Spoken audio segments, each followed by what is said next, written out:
Halo Oma, Opa, Om, Tante, dan teman-teman semua. Apa kabar kalian hari ini? Sehat-sehat dan semangat selalu ya.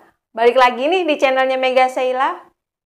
Buat kalian yang belum subscribe channel ini, yuk di-subscribe dulu sebelum nonton videonya.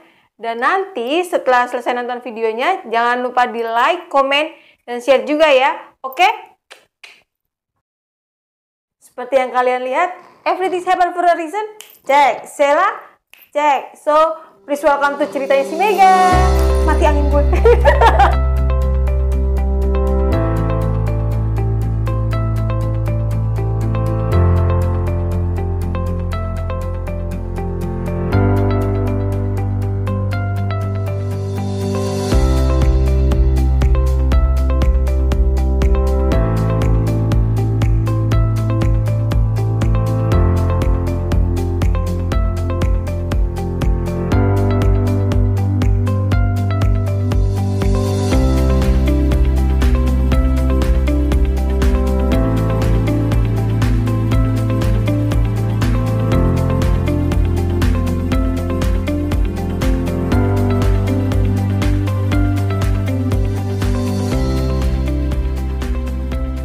Oke, kita langsung lanjut ke cerita yang kemarin ya teman-teman.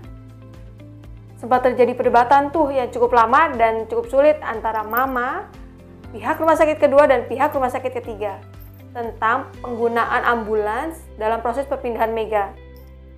Sampai akhirnya pihak rumah sakit kedua pun menyetujui untuk mengantarkan Mega ke rumah sakit ketiga dengan menggunakan ambulans mereka.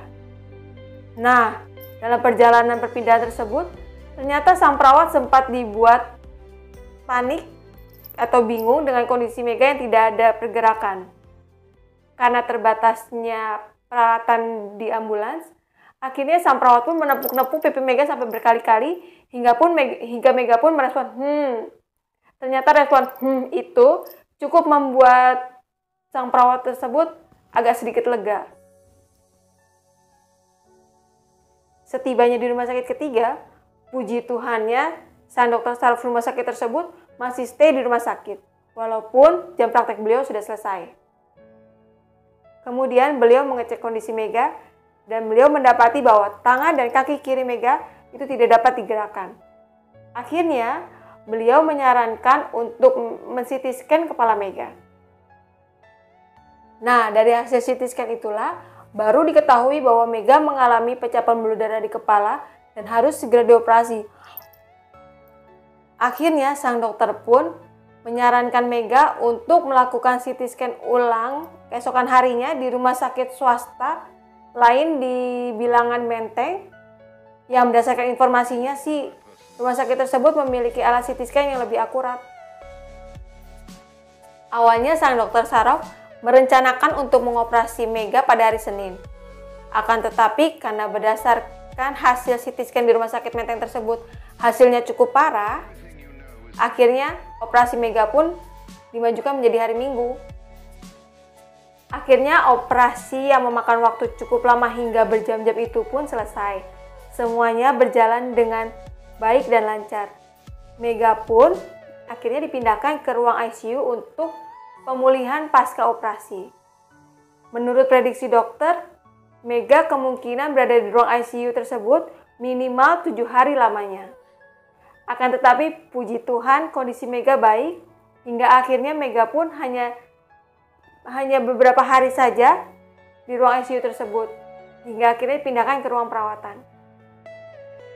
Nah, di ruang perawatan itulah selain Mega mendapatkan perawatan dari dokter dan perawat-perawat rumah sakit tersebut, Mega pun sudah mulai menjalani proses fisioterapi untuk melatih tangan dan kaki kiri Mega kembali. Menurut prediksi dokter, Mega akan berada di ruang rawat inap sampai berminggu-minggu. Tapi puji Tuhannya lagi, karena kondisi Mega baik, akhirnya Mega hanya berada di ruang rawat inap itu dalam waktu 7 hari saja.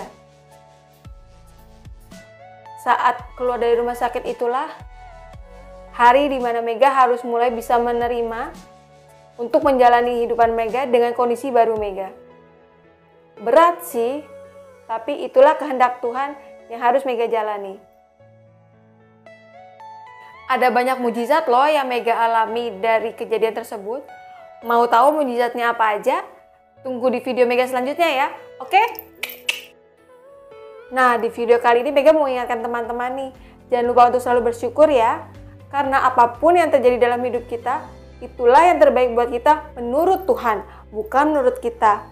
Oke? Sampai ketemu di video selanjutnya teman-teman. Bye!